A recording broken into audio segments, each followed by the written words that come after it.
원망하지 말자는 이런 단순한 부정적 차원으로서의 권면이 아니라 여러분 내 삶을 하나님께 전적으로 맡기세요.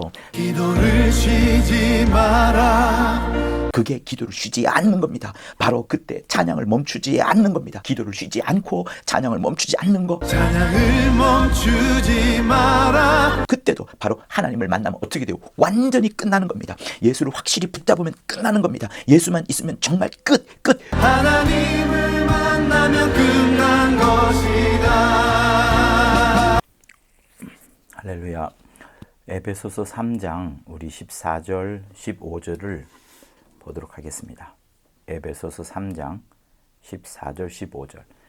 이러함으로 내가 하늘과 땅에 있는 각 족속에게 이름을 주신 아버지 앞에 무릎을 꿇고 비노니. 아멘. 하나님은 이름을 통해 영광을 받으십니다. 이름을 통해서 영광을 받으시는 분이 하나님이십니다. 사랑하는 성도 여러분, 오늘 우리는 바울의 기도를 통해서 그 기도문에 나와 있는 핵심적인 내용을 보면서 하나님이 얼마나 우리를 사랑하시는지, 그리고 그와 더하여서 하나님의 그 절대적인 권위, 또 능력, 그의 위대하심, 이런 것들을 깊이 보고자 하는 겁니다. 3장 14절과 15절은 하나님께서 하늘과 땅의 모든 족속에게 이름을 주셨다라는 놀라운 진리를 우리한테 가르쳐 줍니다. 근데 그것뿐만 아니라 그 족속들한테 이름을 주셨다는 그 부분을 조금 더 달리 볼 수도 있어요. 다시 말하면 그 족속들한테 하나님의 이름을 주신 것, 하나님의 이름을 주신 것으로 저는 읽혀졌습니다. 처음에. 근데 또 다시 자세히 한번 보니까, 영어로 제가 보다 보니까 땅에 있는 족속들, 모든 족속들한테 그들의 족속들의 이름을 불러주시면서 하나님께서 말이죠. 하나님께서 그들 각각의 족속들의 이름을 불러주시면서 하나님과 더 가까운 관계를 맺고 또 그들의 어떤 정체성을 불러일으켜 주시면서 하나님과 더 깊은 기도라는 관계라는 끈을 맺고 있다는 그것도 저는 발견하게 되었습니다. 그래서 조금 찾다 보니까 정말 이 두 가지 해석으로 크게 나누어지는 부분들을 보게 되었습니다. 그리고 또 아는 지인 목사님한테도 여쭈었더니 여러 주석들은 오히려 그 족속들의 정체성을 분명히 하면서 하나님께서 그들의 이름을 불러주고 그들의 이름을 지어주고 하면서 하나님과 그 각각의 관계를 더 깊게 만들어가는 그것으로 대부분 주석이 나오지, 저의 의견, 곧 하나님의 이름을 그 족속들한테 가르쳐 주었다, 공개해 주었다라는 그런 해석은 크지 않다라고 이렇게 말을 해 주었습니다. 저는 제가 설교 중에 이렇게 두 가지 의견을 말하는 것은 사실은 조금 불리하거든요. 성도들에게는 한 가지만 깊게 각인시켜주면 사실 제일 좋습니다만, 제가 왜 두 가지를 가르쳐 주냐면 둘 다 은혜로운 해석이고요. 둘 다 은혜로운 하나님의 방향이기 때문에 그렇고, 또 그러면서도 후반부에 가서 여러분들이 조금 더 큰 감동을 받을 수 있는 그런 부분들이 있기 때문에 처음부터 제가 두 가지가 있다는 것을 먼저 제시를 하면서 여러분들한테 나아가고자 하는 겁니다. 그러나 어떤 해석이든지 간에 이 구절들은 우리한테 우리의 정체성이 뭔지, 사람들의 정체성은 무엇인지, 사람이란 존재는 어디에서 가장 빛나고 드러나는지 그것을 가르쳐 주는 것과 동시에 또 우리가 하나님께 어떻게 기도하는지에 대한 그것도 가르쳐 주고 있는 겁니다. 그래서 한번 본론으로 한번 들어가서 깊게 한번 따져보면서 우리 설교를 들어보도록 합시다. 첫 번째는 하나님께서 여러 족속의 이름을 지어주셨고 그 이름대로 불러주셨다는 그 견해입니다. 이거는 하나님께서 여러 족속의 이름을 지으셨다는 죄송합니다. 그러니까 그 족속의 이름을 지었고 그 족속의 이름을 불러주었다는 그 관점입니다. 그러니까 여러 족속의 각각마다 그들이 그들이 있다는 것에 대한 존재에 대한 가치를 부여하고 또 그들의 어떤 정체성 그런 것들을 자리매김해 주었다는 그런 관점으로 지금 말하는 겁니다. 그러니까 내가 하늘과 땅에 있는 각 족속에게 이름을 지어주고 그 이름을 지어주신 하나님 아버지 앞에 무릎을 꿇고 비노니 라고 기도하는 바울의 그 내용으로 해석을 하는 거예요. 이것은 마치 창세기 2장 19절에 있는 부분, 그러니까 저는 이 부분을 매우 중요하게 여기는데요. 그 창세기 2장 19절에 보면 아담이 짐승들과 새들의 이름을 불러주는 장면이 나옵니다. 그러니까 하나님께서 흙으로 그들을 지었지만 이름을 부여하는 것은 아담에게 맡겨버리는 어떤 권한의 부여를 크게 해줘버리는 그런 약간 충격적인 장면이 사실 있어요. 그래서 그걸 한번 읽어보면 여호와 하나님이 흙으로 각종 들짐승과 공중의 각종 새를 지으시고, 자, 흙으로 지으셨어요. 아담이 어떻게 이름을 짓나 보시려고 그것들을 그에게로 이끌어 이르시니 아담이 각 생물을 일컫는 바가 곧 그 이름이라. 아담이 모든 육축과 공중의 새와 들의 모든 집승승에게 이름을 주니라. 자, 여러분, 요 흙으로 짓고 요 부분이 창세기 그 2장 7절에 보면 여호와 하나님이 흙으로 사람을 지으시고 죄송합니다. 흙으로 사람을 지으시고 요거와 구조가 똑같습니다.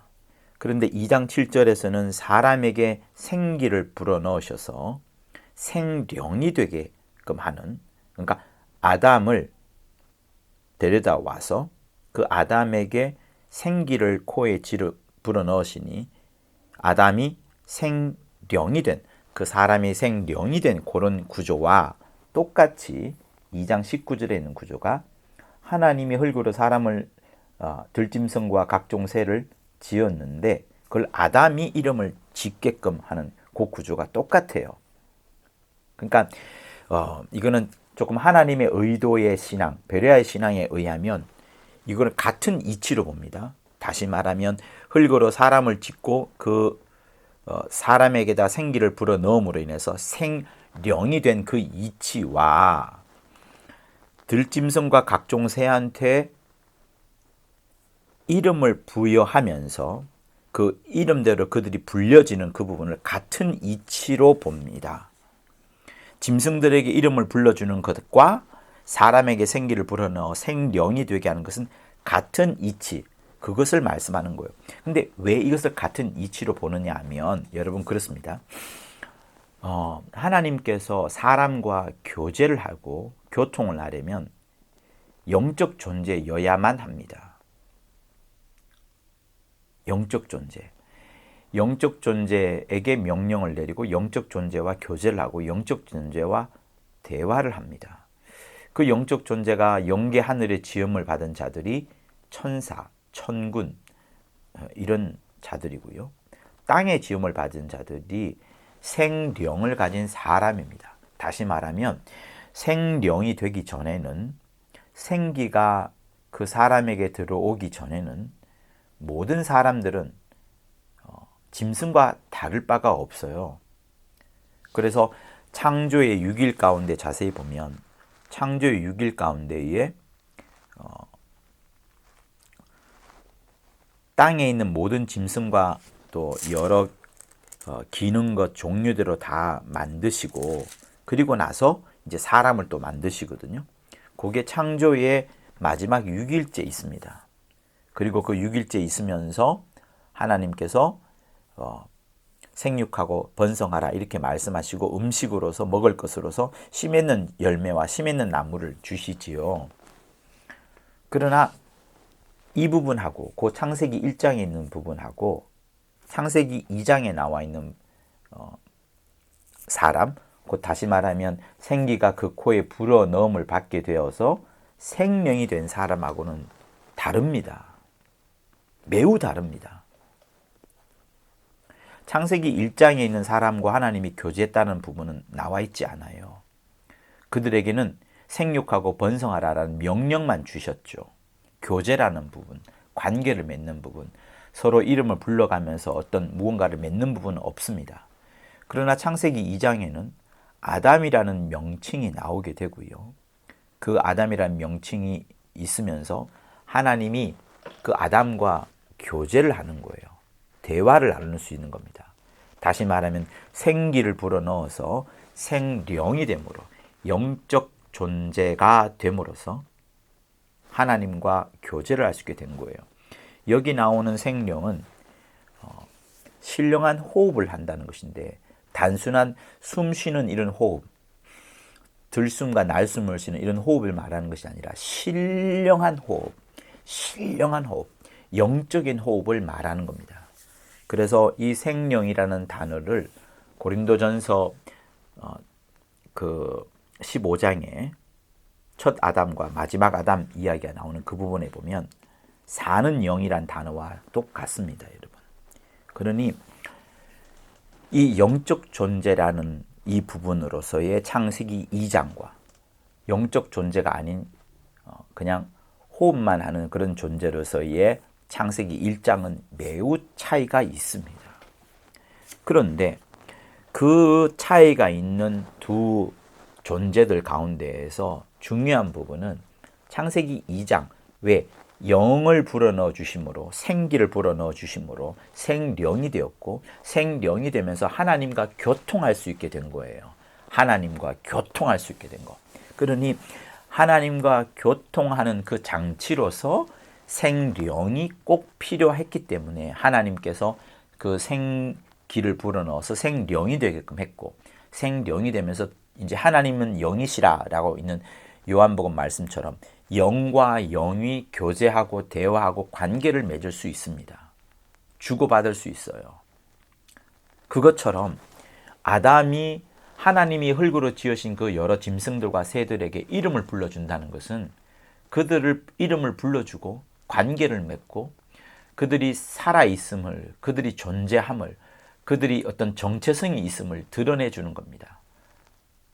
코끼리야, 여러분 우리가 코끼리야라고 부르지 않고 코끼리의 특정한 이름을 불러주잖아요. 집에 여러 강아지가 있지만 개야 개라고 부르지 않고 각각마다 자기들의 애칭으로 부릅니다. 그것처럼 아담이 창세 때에 이 이름을 불러준 것은 그냥 특정한 종류를 말하는 그런 이름을 불러준 것보다 훨씬 더 깊이가 깊은 거예요. 에덴 동산에서 그들과 교제하는 수준의 이름을 불러준 겁니다. 그것처럼 이름이라는 것은 어떤 그 앞에 있는 대상을 향하여 존재의 가치 그리고 그들의 정체성을 함께 드러내주는 그것을 말하는 겁니다. 마치 택했다. 그리고 너와 친밀한 관계를 맺고 싶다. 너와 어떤 교제를 하고 싶다. 너를 특별한 대상으로 삼고 싶다 할 때 그 앞에 있는 대상에게 이름을 불러 넣어 줍니다. 그러니까 첫 번째 견해인 그리고 여러 각주와 주해들이 밝히고 있는 이 에베소서 3장 14절과 15절의 부분은 하나님께서 그 각각의 족속들의 이름을 불러 주었다라는 그것으로 결정을 지어요. 그러니까 그런 의미에서도 가치가 없지 않아 있습니다. 아담에게 동물들의 이름을 지어주는 권한을 하나님이 주신 것이고 그것은 마찬가지로 결국 하나님께서 그 족속에게 이름을 부여한 것과 똑같은 거거든요.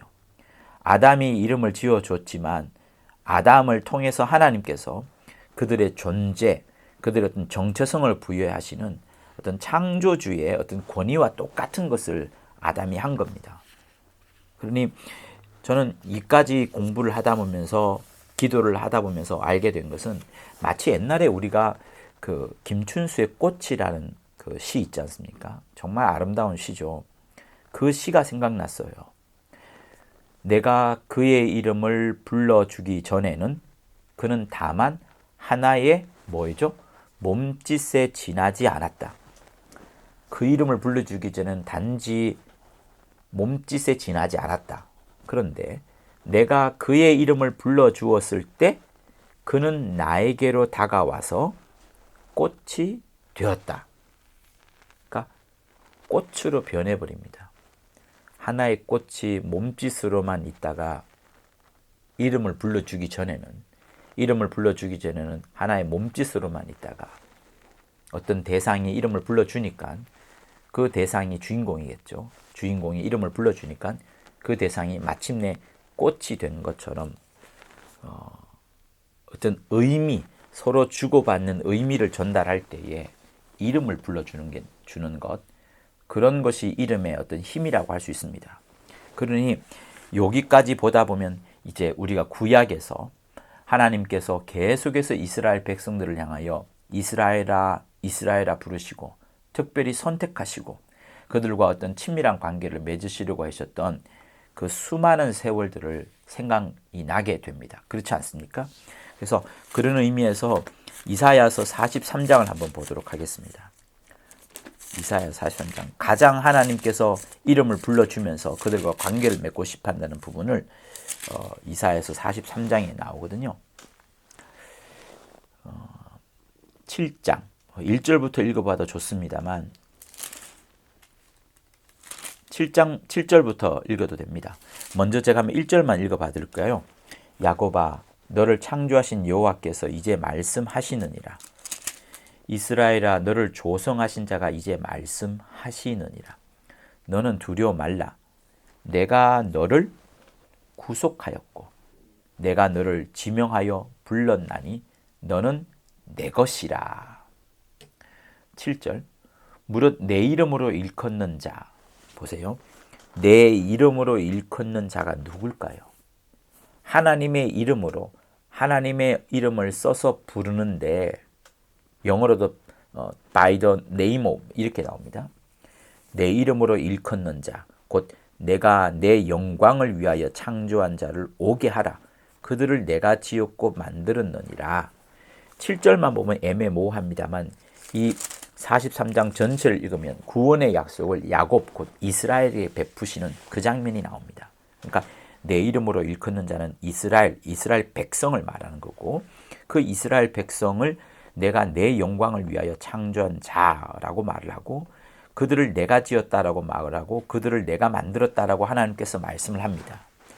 그러니 하나님께서 하나님의 이름으로 불려지는 자들을 창조하셨는데 이 구절에 의하면 이사야서 43장 구절에 의하면 그들은 바로 하나님께서 이스라엘이라는 이름을 그들에게 주면서 그들에게 부여하면서 그 이름을 불러주시는 거예요.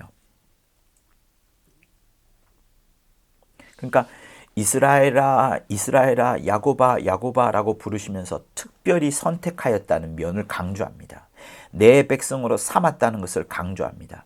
하나님의 소유라는 것을 강조합니다. 그렇게 하나님께서 이스라엘 백성들에게 자신을 확 드러내셨고 마치 김춘수의 꽃처럼 그죠? 내가 그의 이름을 불러주었을 때 그는 나에게로 와서 꽃이 되었다. 그전에는 하나의 몸짓에 지나지 않았지만 그러나 이제 두 관계가 분명히 드러납니다. 하나님께서 이스라엘아 부르시고 그 이스라엘아 이름을 받게 된 이스라엘 민족들은 이제 하나님을 바라보게 되고 그러면서 양쪽이 이제 드러나는 거죠. 그리고 그 사이에서 이름이 계속 주고받으면서 하나님과 친밀한 관계가 맺어지는 이런 부분들을 지금 보고 있는 겁니다. 그러니까 하나님께서 우리의 이름, 하나님께서 이스라엘의 백성들의 이름을 지어주고 부르셨는 그것처럼 이 에베소서에 있는 부분처럼 하늘에 있는 땅과 모든 족속에게 이름을 주신 아버지 앞에 이렇게 나오는 것을 보면 하나님께서 그 각각마다 땅에 있는 여러 족속들에게 이름을 하나하나 지으셔서 그들을 불러주시고 그들을 하나의 존재로서 하나의 어떤 관계를 맺는 친밀한 관계를 맺는 그것으로 충분히 볼 수 있는 겁니다. 그런데 우리가 이 성경을 보면서 에베소서를 보면서 많이 강조하는 부분이 뭡니까? 에베소서는 철저하게 십자가로 인하여서 유대인과 이방인이 화목하게 되었다. 하나가 되었다는 것을 강조합니다. 유대인만을 절대 말하지 않아요. 히브리서는 유대인만 말한다고 할 수 있겠지만 에베소서나 그 다른 서신서들은 굉장히 이방 민족에 대해서 강조를 합니다. 유대인 이외의 이방인을 향한 하나님의 그 큰 관심을 계속 기록하고 있어요. 둘로 하나를 만드사 중간에 막힌 담을 허시면서까지 화평을 주시려 하신다. 원수된 모든 것을 자기 육체로 패하셨고 이 둘로 자기 안에서 한 새 사람을 지어 화평케 하셨다 라고 할 정도로 유대인과 이방인을 전부 하나로 보시는 하나님의 역사를 보여줍니다. 그러니 이 에베소서 4장 14절에서 바울이 기도할 때에 마치 이스라엘을 하나님께서 부르신 것처럼 유대를 넘어서서 이방 여러 민족들에게도 각각 불러주는 거예요. 헬라인들아, 유럽인들아, 동아시아 사람들아, 아니면 그보다 더 자세한 이름을 불러주면서까지 그들에게 깊이 다가가서 그들을 택하시고 그들을 백성으로 삼으시고 그들을 자녀로 삼으시고 그들과 친밀한 관계를 맺으시려는 그런 해석으로도 충분히 가능한 겁니다. 왜? 그렇게 우리의 이름을 불러주시고 지어주심으로써 우리가 하나님의 창조물이요 하나님의 경륜 가운데 하나님의 섭리 가운데 하나님의 다스림 안에 들어가려고 하는 그 의미를 풍성히 안고 있기 때문에 그렇습니다. 그래서 하나님께서 부여해 주신 정체성을 갖고 각각의 민족들마다 하나님의 뜻을 깨닫고 그 민족이 해야 될 일들을 지내게 나간다면 하나님의 뜻을 따라 각 민족이 그들의 삶을 온전히 살아가는 것이기 때문에 그것 또한 매우 아름다운 해석, 멋진 해석이 되는 겁니다. 그러니 이것만 보자 그러면 각각의 민족들마다 족속들마다 하나님이 우리의 이름을 불러주면서까지 내가 하나의 어떤 몸짓으로 끝나지 않고 의미 있는 존재로서 있고 이제 이름을 받은 그 사명을 따라서 맡겨진 일을 열심히 하자는 그런 차원에서 또한 이 에베소서 3장 14절과 15절을 해석할 수가 있는 겁니다. 그죠? 그러니 여러분, 하나님이 여러분을 부르시고 계십니다. 여러분의 이름을 부르시고 계십니다. 여러분을 단순히 몸짓으로만 보지 않고 이름을 불러가시면서 여러분을 부르고 계십니다. 여러분들은 그 이름의 불림을 받아서 열심히 맡겨진 사명을 감당하고 새벽마다 부르시는 하나님께서 내 이름, 밤마다 내 이름을 불러가시는 하나님의 그 목소리를 들으시면서 다시 한번 기도하고 간구하고 하나님께 우리 역시도 하나님의 이름을 불러가며 기도하는 그것이 이 성경이 지금 요청하고 있는 그 부분인 거예요. 그래서 여러분 잊지 마십시오. 하나님이 내 이름을 부르고 있다. 내가 해야 할 일을 하나님은 알고 계신다. 나의 정체성은 무엇인지 하나님은 알고 계신다. 내 역사 가운데에 내가 해야 될 일들을 하나님은 알고 계시고 그 모든 것들을 단 한 단어로 말하기를 누구누구야, 길동아, 영수가, 정이야, 철이야, 영희야, 말수가 이렇게 계속 이름을 불러 가시는 거예요. 그러면서 우리가 해야 될 일을 다시 한번 일깨워 주시는 그것이 바로 이름 속에 들어가 있는 그 힘인 겁니다. 자, 그렇게 볼 수 있어요. 자, 그런데 저는 여기서 한 가지 의문을 가진 게 있습니다. 그것은 뭐냐면 내가 하늘과 땅에 있는 각 족속에게 이름을 주신 아버지 앞에 이걸 볼 때에 땅에 있는 족속들한테 이름을 불러준 것은 전 이해가 돼요. 누구누구야, 이스라엘아, 뭐 아니면은 이집트야, 애굽아, 바벨로니아야, 저 수리아야 이렇게 불러줄 수 있어요. 근데 하늘에 있는 족속은 뭐죠? 하늘과 땅에 있는 각 족속에게 이름을 주신 하늘에 있는 족속은 뭘까라는 생각을 가져보았습니다. 저는 그래서 이것이 땅에 있는 족속에 각각의 이름을 불러주면서 그들의 존재를 드러내주고 그들의 존재의 가치를 부여해주는 그것도 맞겠는데 정말 맞다고 생각합니다.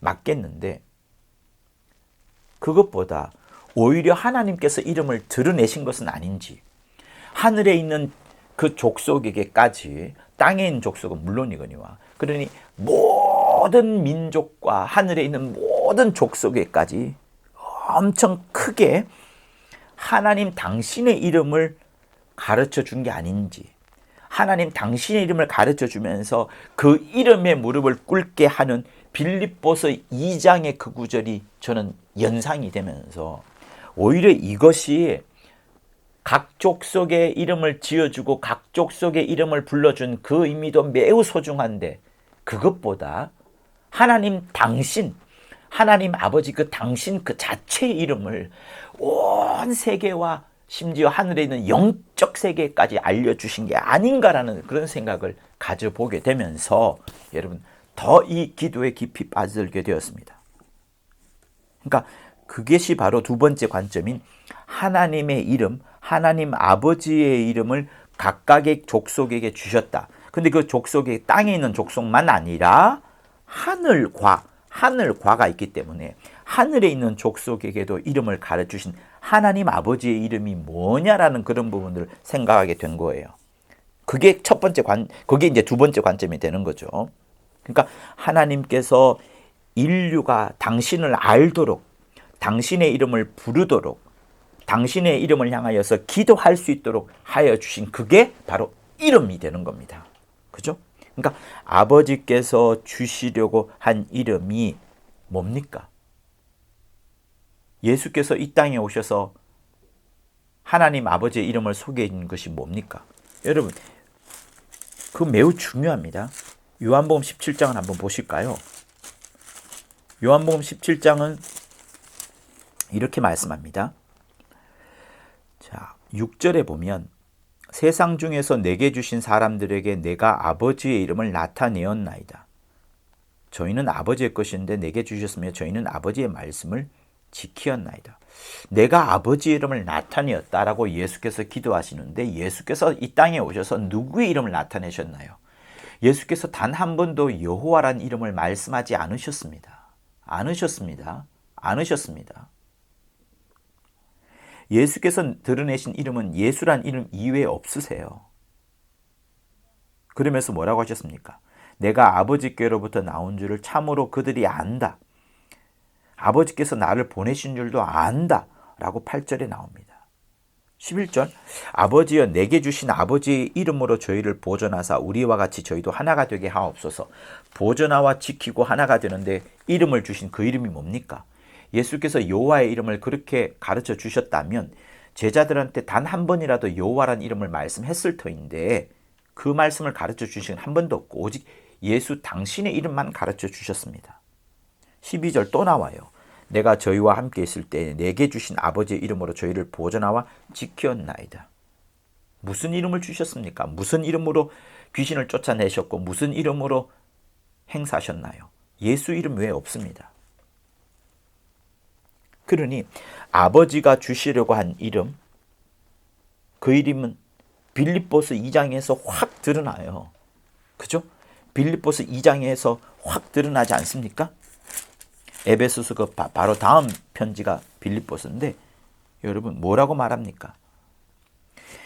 십자가의 죽으심이라 라고 나온 8절 그 이후에 이름으로 하나님이 그를 예수를 지극히 높여 모든 이름 위에 뛰어난 이름을 주사 여러분 빌립보서 2장은 예수의 마음, 낮아지고 낮아지시는 마음, 죽기까지 복종하시는 마음, 영원히 겸손한 마음, 영원히 복종하시는 주 예수 인자로서의 마음을 보여주는데 그렇게 했더니 하나님께서는 그를 어떻게 하셨느냐. 인자의 마음은 영원히 순종하고 영원히 복종하는 그것이었는데 하나님 아버지는 무슨 뜻을 내어 보여주시냐면 그를 굉장히 높여버렸는데 어디까지 높이셨느냐. 모든 이름들 위에 최고로 뛰어난 이름을 주었다. 하늘에 있는 자들과 땅에 있는 자들과 땅 아래에 있는 자들로 모든 무릎들이 예수의 이름에 꿇게끔 예수의 이름에 꿇게끔 이렇게 해버리신 겁니다. 그리고 모든 입술들이 예수 그리스도를 주라 시인하면서 이제는 다 전부 다 하나님 아버지께 영광을 돌리게끔 하는 거예요. 그러니 모든 존재들이 하늘에 있는 천사들과 땅 아래에 있는 악한 자들까지라도 전부 다 무릎을 꿇게끔 하고 무릎을 꿇게끔 한 다음에 예수 이름에 꿇게끔 한 다음에 이제 그들이 예배 드릴 때는 영광을 돌릴 때는 하나님 아버지께 영광을 돌리게 하는 거예요. 그러니 이 사이에 예수라는 이름이 있는 겁니다. 예수라는 이름. 아버지께서 영광을 받으시는데 그 이름을 통하여, 예수라는 이름을 통하여 하나님 아버지께서 영광을 받으시는 거예요. 그게 빌립보서 2장의 흐름입니다. 그러니 에베소서에서 지금 우리가 읽혀지는 이 기도문 역시도 하나님 아버지께서 모든 열방을 포함하여 저 하늘에 있는 존재까지 아버지의 이름을 드러낸 그것으로 충분히 오히려 더 이게 더 설득력이 있도록 읽혀지는 거예요. 그러니 빌립보서 2장 10절에 있는 이름은 무슨 이름이에요? 여러분 크게 이야기하세요. 크게 이야기하세요. 무슨 이름입니까? 영상으로 들을지라도 크게 이야기하십시오. 무슨 이름입니까? 예수 이름입니다. 예수 이름입니다. 그러면 이 이름은 뭐예요? 영생이냐 심판이냐를 결정하는 그 이름이에요. 우리가 예수 믿는다 할 때도 정작 무엇을 믿는 겁니까? 그가 우리의 구세주라는 사실을 믿는 겁니다. 그러나 좀 더 구체적으로 이야기를 하자면 성경은 우리에게 너희가 믿는 것은 이름을 믿는 것이다. 이름을 믿는 것이다 라고 말씀을 합니다. 제가 좀 짧게 이야기를 드리면, 그러나 핵심적으로 이야기를 드리면 여러분 피도 이 땅에 다 쏟아내십니다. 그렇죠? 그리스도께서 이 땅에서 피를 쏟으시고 살을 찢으셨어요. 그리스도라는 직분을 갖고서 그러니까 그리스도라는 직분을 이 땅에서 다 쏟아내신 겁니다.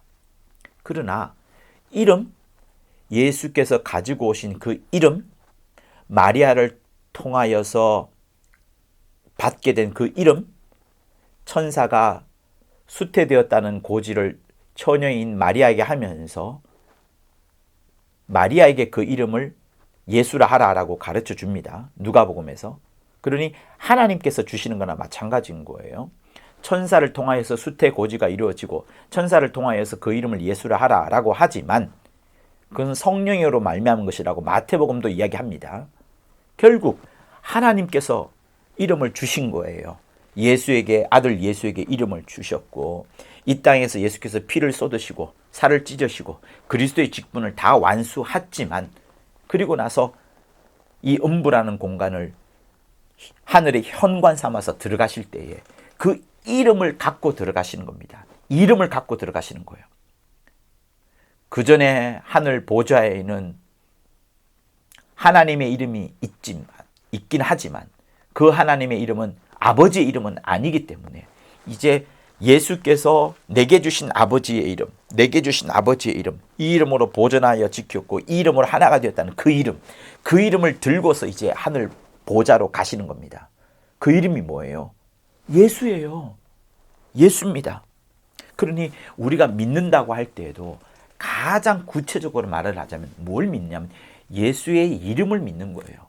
그러니 우리가 여러분 예수라 말할 때 어떻게 생각합니까? 2000년 전에 십자가에서 죽으셨다가 하늘로 가신 분.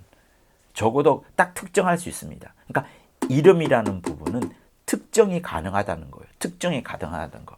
특정이라는 용어는 여러분 매우 중요합니다. 법의 세계에 있어서도 어떤 사람을 구속시키거나 재판을 할 때에도 그 사람을 특정화해야 됩니다. 특정화. 그래서 뭐 김 누구 하더라도 주소 물어보고 생년월일 물어보는 것은 그 사람이 딱 맞구나. 그것을 특정화하기 위해서 그렇게 물어보는 거예요. 그게 매우 중요합니다. 매우 중요해요. 그것처럼 하나님에 대한 존재를, 하나님에 대한 그 모든 것을 가장 특정화할 수 있고 딱 한마디로 말할 수 있다 그런다면 그것은 바로 이름을 말하는 겁니다. 이름. 그래서 이름이 매우 중요한 거예요. 아까도 우리가 김춘수의 꽃에 대한 얘기를 잠시 읽어드렸던 것처럼 이름이 얼마나 중요합니까? 이름이 불려짐으로 인하여서 상대방 간에 서로 간에 의미 있는 존재가 되어가는 거예요. 그죠? 근데 하나님의 이름은 이보다 더한 겁니다. 그러니 요한복음 3장 17절과 18절에서 분명히 말씀하고 있는 바를 우리는 읽어봐야 되는 거예요. 여러분 잘 꼼꼼하게 읽어봅시다. 요한복음 3장 17절과 18절. 자, 하나님이 그 아들을 세상에 보내신 것은 세상을 심판하려 하심이 아니요 저로 말미암아 세상이 구원을 받게 하려 하심이라. 저를 믿는 자는 심판을 받지 아니하는 것이요 믿지 아니하는 자는 하나님의 독생자의 이름을 믿지 아니하므로 벌써 심판을 받은 것이라. 독생자의 이름을 믿지 아니하므로 벌써 심판을 받았다라고 이야기를 하는 겁니다. 그러니 모두가 다 결국은 꿇어야 돼요. 다 꿇어야 됩니다. 모든 이름이 다 꿇게 되어 있습니다. 빌립보서 2장에 있는 것처럼 하늘에 있는 자나 하늘 아래에 있는 자나 땅에 있는 자나 땅 아래에 있는 자 누구든지 전부 다 무릎을 꿇어야 됩니다. 다시 말하면 영계 하늘에 있는 천사들이나 천군들이나 음부에 갇혀 있는 악한 영들과 마귀도 무릎을 꿇어야 되는 것이고요. 무저갱에 들어간 이미 믿지 않고 죽은 자들 역시도 무릎을 꿇어야 되고요. 옥에 갇혀 있던 노아의 홍수 때 죽은 자들 역시도 꿇어야 됩니다. 전부 다 무릎을 꿇어야 됩니다. 전부 다 무릎을 꿇어야 됩니다. 구원받을 자도 꿇어야 되고 구원받지 않을 자도 무릎을 꿇어야 됩니다. 여러분, 우리도 무릎을 꿇어야 됩니다. 구원받는 자도 무릎을 꿇는 거예요. 우리는 왜 꿇습니까? 하나님 한 분 외에 없으시다. 그 하나님 한 분께서 그 아들 예수를 보내주셨으니 그 아들 예수의 이름에 무릎을 꿇게끔 하셨으니 그 이름 앞에 기도하고 그 이름 앞에 예배하고 그 이름을 통하여서 이제 하나님 아버지께 영광을 돌리는 그것을 우리는 하는 겁니다. 꿇어서 이름 앞에 꿇어서. 그런데 또 다른 자들, 심판을 받고서 꿇어야 될 자들이 있어요. 그들은 심판받으면서 사시나무 떨듯이 벌벌벌 떨듯이 이제 꿇어야 됩니다. 어차피 꿇게 됩니다. 문제는 뭐예요? 둘 차이는 뭐예요? 지금 꿇고 있는 자가 있는 반면에 지금 꿇지 않는 자는 장차 사시나무 떨듯이 벌벌벌 떨면서 꿇어야 된다는 거예요. 그 둘 차이가 있을 뿐입니다. 우리는 누구예요? 지금 떨고 있는 자예요. 지금 꿇고 있는 자예요. 지금 예수 이름 앞에 무릎을 꿇고 있는 자예요. 지금 예수 이름 앞에 기도하고 지금 예수 이름 앞에 기도하는 자예요. 그게 지금 꿇고 있는 우리입니다. 그러나 믿지 않는 자는, 구원받지 못하는 자는 지금은 서 있겠지만, 지금은 기고만장하겠지만, 지금은 아주 교만하겠지만 결국은 심판받고 사시나무 떨듯이 형벌 받기 직전에 그 사시나무 떨듯이 그렇게 떨어야 되는 겁니다. 그러니 이름을 무시하면 안 되는 겁니다. 여러분, 단순히 여기서 하나님께서 이스라엘아, 수리아야, 바벨로니아야 이렇게 이름을 불러주었다는 것 가치 있습니다. 매우 소중합니다. 그러나 그것보다도 하나님께서 그 이름을 온 만방에 알려주셨다는 것, 그리고 그 이름을 마음껏 부르라고 하신 그것, 누구든지 주의 이름을 부르면 구원을 얻으리라고 말씀하신 것처럼 그 이름, 예수라는 이름은 불려지고 또 불려지고 또 불려지기를 원하시고 명하신 게 하나님 아버지의 뜻인 거예요. 저 하늘 보좌에 그 이름을 갖다 놓으시기까지 인자이신 예수께서 얼마나 기다리시고 얼마나 참으셨고 얼마나 기도하셨고 얼마나 몸부림을 치셨는지 여러분 아셔야 됩니다. 그만큼 그 이름을 온 세계에, 온 영적 세계까지 알리고 싶으셨던 것이 주 예수의 바람이었다고요. 그래서 그것을 요한은 그 이름이 아버지 품속에 있다가 아버지 품 안에 있다가 마침내 너희에게 드러내신 바가 되지 않았느냐라고 말씀을 하시는 부분이 요한복음 1장에 나오는 거예요. 태초에 하나님과 함께 계셨던 그 말씀 때문에 만물이 지은 바가 되었고 그 말씀 때문이 아닌 곳에는 지은 것이 하나도 없다. 그 말씀 안에 생명이 있었고 그 생명은 사람들의 빛이 되었다 라고 하면서 쭉 말씀을 합니다.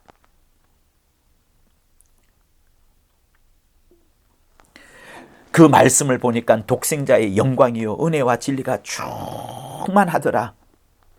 그렇게 말씀하실 정도로 여러분 그 이름을 주시려고 하는 거예요. 그 이름을 주시려고 하는 거예요.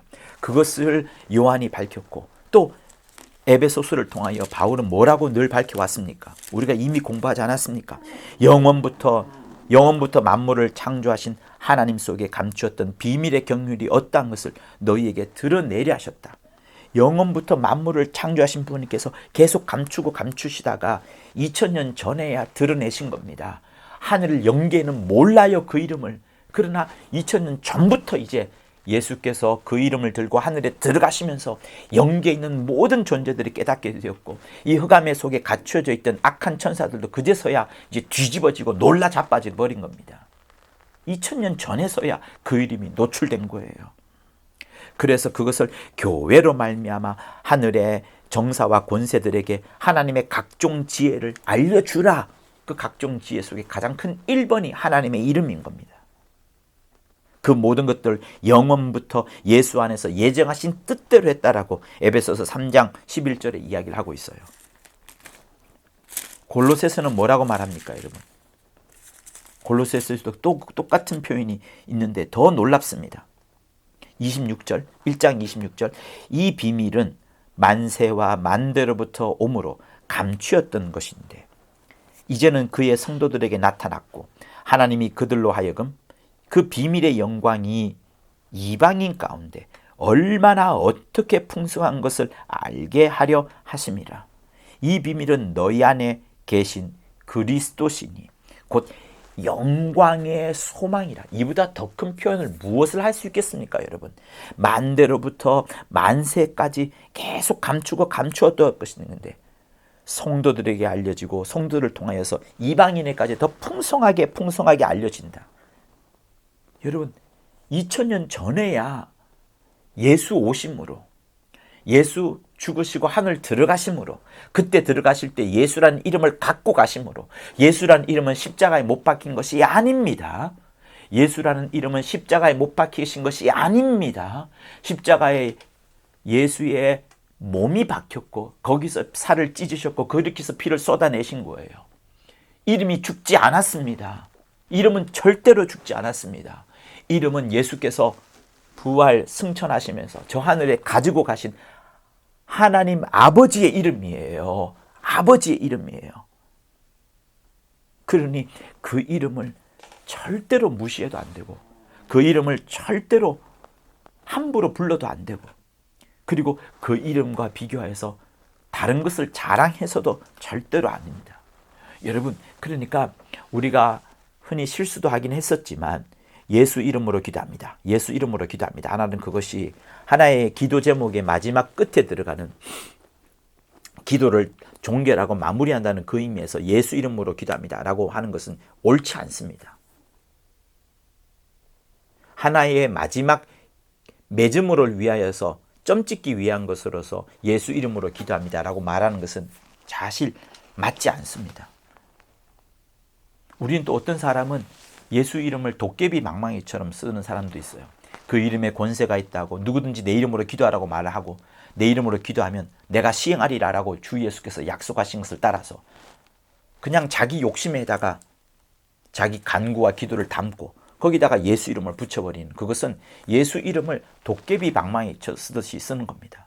여러분, 그건 옳지 않습니다. 틀린 겁니다. 그건 나쁜 겁니다. 잘못된 겁니다. 정말 그 이름을 무릎 꿇는, 빌립보서 2장에 있는 것처럼 그 이름에 무릎 꿇는 그것으로, 그 이름에 복종하는 그것으로, 그 이름에 순종하고 순복하는 그것으로 그 이름을 불러야 되는 것이지 다른 데 있는 게 아닌 거예요. 다른 데 있는 게 아닌 겁니다. 그래서 자기 영혼에 예수 이름을 진실로 가진 자는 하나님 아버지를 정말로 아버지라 부르게 되고, 그는 진실로 하나님의 자녀의 권세, 하나님 아버지의 자녀의 권세로서 아바 아버지라 부를 수 있게 되는 겁니다. 여러분, 예수라는 이름은 그렇게 써야 되는 거예요. 첫 번째는 빌립보서 2장에 있는 것처럼 그 이름에 무릎 꿇는 그 마음으로 그 이름을 쓰셔야 되는 겁니다. 함부로 그 이름을 쓰시면 안 되는 거예요. 함부로 그 이름을 불러서는 안 되는 겁니다. 그 이름을 도깨비 방망이처럼 쓰면 안 되는 겁니다. 그 이름을 내 욕심을 실현하기 위한 하나의 갖다 붙임으로 써서는 안 되는 겁니다. 오직 그 이름에 무릎 꿇기 위하여서, 그 이름만을 가장 높이기 위하여서, 그 이름을 통하여서 하나님 아버지 자체의 일을, 하나님 아버지 당신의 일을, 하나님 아버지 순수한 그 일을 하기 위하여서 그 이름을 써야 되는 거예요. 그게 진짜로 하나님 아버지를 알면서 그 이름을 부르는 자요. 자녀의 권세를 알고서 그 이름을 부르는 자인 겁니다. 그러니 내가 뭐뭐 할 수 있다. 내 의지는 이것이다. 하는 이것이 여러분 중요한 게 아닙니다. 내가 내 할 수 있다는 그거, 내 의지를 기대는 그거, 여러분 그거는 예수 이름에 무릎 꿇는 게 아니에요. 여러분이 어떻게 어려운 삶을 산다 할지라도 그 어려운 삶 속에서 예수 이름을 갖고 기도하면 여러분 그 삶이 더 좋게 바뀌어진다. 그러기 때문에 예수 이름을 써라. 이게 아닙니다. 내 삶이 구렁텅이로 치닫는 그런 과정 속에서도 하나님의 선하심을 절대적으로 의지하면서 하나님의 처분에 맡겨드릴 때 그것이 하나님의 이름을 쓰는 거예요. 그것이 예수 이름을 부르짖는 거예요. 그러니 내 의지나 내 할 수 있음을 의지하는 게 아니라 오직 예수뿐입니다. 오직 예수 이름뿐입니다. 오직 예수의 영광만 드러냅니다. 오직 예수만 밝혀드립니다. 내 모든 행복이 예수께만 있습니다. 라고 말하는 그것에 전적으로 의지하는 그것이 그 이름을 쓰는 거예요. 그렇기 때문에 자기 의를 의지하면 자기 할 수 있음을 의지하게 되면 하나님하고는 아무런 결단코 상관이 없는 겁니다. 그래서 하나님과 상관이 없는 그 케이스를 한번 말씀해 드리면 이런 게 있습니다. 어떤 사람이 이렇게 말하겠죠. 와, 내가 있잖아. 옛날에 교회 개척할 때 헌금 꽤 많이 했어. 한 내가 10억 정도 했을까? 아니면 1억 정도 했을걸? 교회가 그렇게 어려울 때 말이야. 내가 그렇게 기도 많이 하고 헌금 많이 했단 말이야. 이렇게 말하는 것은 여러분 언제 말합니까? 자랑하려고 말하거나 아니면은 많은 케이스는 그가 교회에 대해서 시험 들었을 때 자기가 지금 이렇게 힘들고 어려울 때 교회가 내가 헌금했던 돈을 좀 빌려주면 좋겠거니 라고 생각할 때 그럴 때 이런 마음이 많이 듭니다. 여러분 이거는 하나님을 시험하는 것일 수 있어요. 이거는 원망하는 겁니다. 이것은 자기 의를 드러내는 거예요. 내가 얼마 했다 하는 그것부터가 벌써 자기 의를 드러내는 겁니다. 하나님과는 상관이 없는 것이 되어버리고 마는 거예요. 여러분 헌금은 내가 얼마를 내겠다라고 생각하는 순간 벌써 그것이 내 것이 아닙니다. 다시 말씀드릴게요. 헌금은 내가 얼마를 내겠다라고 생각하는 순간 그냥 스쳐 들어가시기보다는 조금 깊게 생각하는 거겠죠. 내가 내겠다고 생각하는 그 순간 벌써 내 것이 아니게 되는 겁니다. 그것이 잠언 2장에 잘 나와요. 잠언 2장인가 20장에 잘 나옵니다. 20장 같은데 거룩하다고 한 후에 돌이키면 올무가 된다는 그 구절이 있습니다. 그러니까 내가 거룩하다라고 하고 하나님 것이라고 생각을 하고 이제 그것을 드리려고 마음을 딱 품었으면 그때로부터 돌이키게 되면 그것은 올무가 되어서 안 된다는 겁니다. 올무가 되어버린다는 걸 말하는 거예요. 그러니 이런 예도 생각할 수 있겠죠. 지금까지 내가 헌금한 거 다 합치면 아파트 몇천 원 되겠다. 여러분 그렇게 말하는 것 자체가 벌써 타락이에요. 그걸 누구한테 말하겠습니까? 성도한테 말하겠습니까? 목사님한테 말하겠습니까? 교회 사무처에다가 말하겠습니까? 여러분 부인에게 말하는 건 괜찮아요. 생각할 수 있고 기도할 수 있으니까. 그러나 그것을 밖으로 퍼뜨리는 순간 그것은 타락이 됩니다. 그러지 마십시오. 신앙생활이라는 것은 그런 것을 말하는 게 아닙니다. 내가 물질을 따져보고 계산해보고 숫자로 가늠해보는 것은 신앙생활이 아닙니다. 그거는 숫자를 신앙하는 거예요. 돈을 신앙하는 겁니다. 우리는 하나님을 신앙하는 것이지 숫자를 신앙하는 게 아니에요. 그렇기 때문에 여러분 명심하십시오. 내가 헌금한 것에 대하여서 계산하여 보고 따져보고 그것을 교회에다 터뜨리고 교회에다가 원망하는 그것은 매우 좋지 않은 영적 생활인 겁니다. 여러분 부모가 자식 키우는데 얼마 들었다, 비용이 얼마 들었다 라고 계산하는 부모가 세상 천지에 어디 있습니까? 오히려 조금이라도 더 해줄 거라고 하는 것이 부모가 아니겠습니까? 하물며 하나님은 어떻게 했습니까? 교회는 어떻게 했습니까? 부모가 자식 키우는 비용을 절대 계산하지 않는 것처럼 하나님께서는 우리 각각에 부어준 하나님의 은혜와 그 사랑을 계산하지 않습니다. 더 주시려고 하셔요. 그런데 우리가 그 그깟 흥금, 그 흥금 말이에요. 제가 그깟이라고 말씀드려서 죄송합니다만 여러분이 시험 든 상황에서 따져보는 그 흥금은 그깟이 되는 거예요. 여러분이 원망하는 선에서 따져보는 그 숫자 노름은 여러분 그거는 그깟이라는 용어를 써도 될 정도로 여러분 정말 원수에게 사로잡힌 것밖에 되지 않습니다. 더 이상 흥금이 아니 될 수 있는 가능성이 크기 때문에 말씀하는 거예요. 그러니 하나님께 드린 것은 과감하게 잊어버리십시오. 그것을 따져드는 순간 원수에게 사로잡혀 버릴 가능성은 더 커집니다. 그것은 내가 하나님 앞에 드린 그것을 이제 끌어다 내리는 거예요. 그 하늘에 쌓여있는 것을 끌어다 내려서 땅에서 다 계산해버린 것과 똑같다고요. 똑같다고요. 그러니 원망하지 말라라는 그 단순한 말이 아니라 여러분 더 큰 것을 말하는 겁니다. 무엇을 더 큰 것을 말하느냐? 하나님의 크신 경륜을 여러분 의지하십시오. 하나님의 크신 역사를 여러분 의지하십시오. 지금 비록 내 삶이 어렵다 하더라도 이 삶을 하나님께서 만들어 가시는 미래의 그 하나님의 역사를 여러분 두고 보십시오. 하나님은 모든 것을 알고 계시고 모든 것을 갚아주십니다. 이 땅에서 못 갚으시면 반드시 저 하늘에서 갚아주십니다. 근데 어떤 어리석은 사람은 하늘에서 받기 싫으니 이 땅에서 다 갚아달라고 기도하는 분도 계신데 여러분 진짜 그렇게 기도하면 하나님께서 그렇게 기도 들어주실 거예요. 그러나 그 사람은 하늘에서 받을 것은 하나도 없을 겁니다. 어떻게 하시겠습니까?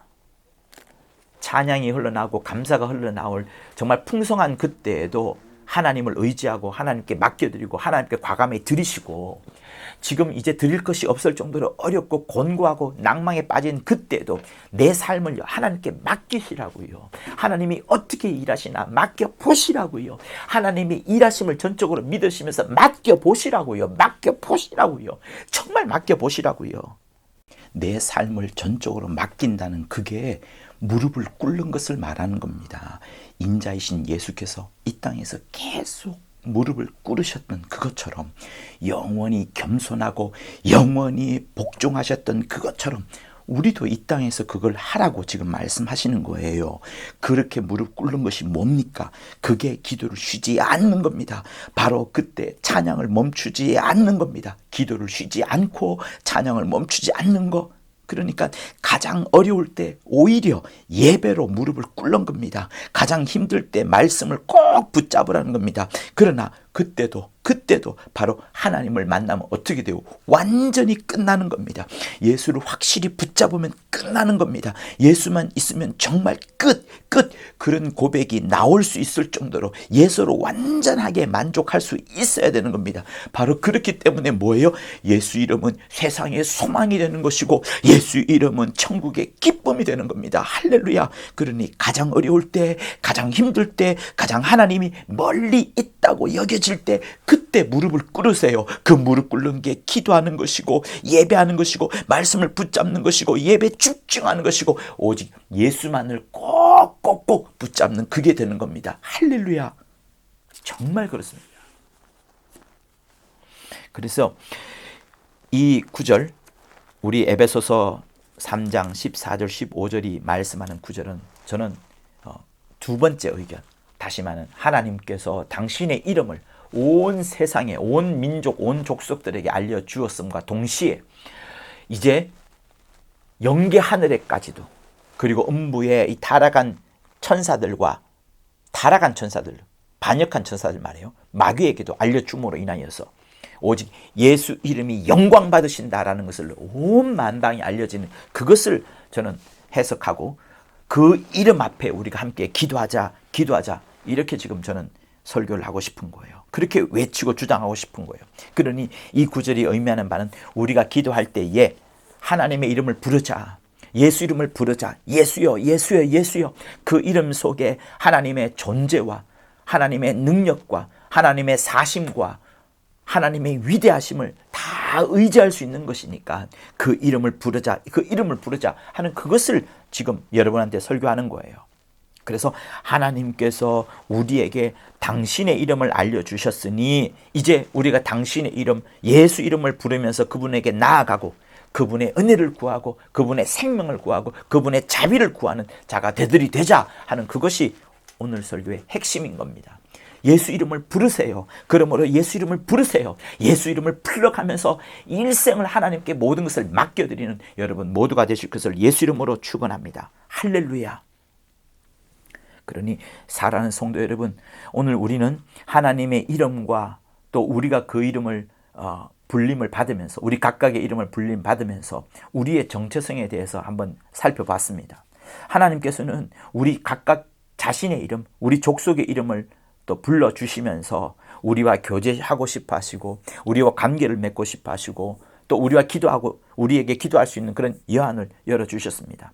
그뿐만 아니라 또 그렇게 해서 우리의 존재와 우리의 정체성을 부여하셨어요. 근데 그뿐만 아니라 이제 우리가 하나님의 자녀로서 하나님 아버지의 이름을 불러가면서 기도하고 외치고 하나님과 교제하고 하나님과 사귀고 그러니 어떤 때는 통성으로 기도하면서 막 예수여 예수여 아버지여 아버지여라고 하면서 통성으로 기도하는 것도 매우 아름답지만 또 한편으로는 조용하게 정말 내밀한 하나님과의 관계를 맺으면서 소곤소곤 조곤조곤 하면서 하나님께 내 모든 아픈 사정을 내려놓기도 하고 또 그러면서 어떤 데는 성경을 읽으면서 그 풍성하신 하나님을 더 알게끔 또 영감을 얻기도 하고 그 풍성한 사랑을 다시 한번 확인하게 하게 되는 이 모든 과정, 그것이 이름을 주고 받는 기도의 과정, 그것으로 저는 확인하고 있는 겁니다. 그러니 우리 삶 가운데에서 하나님의 이름을 불러가면서 살자.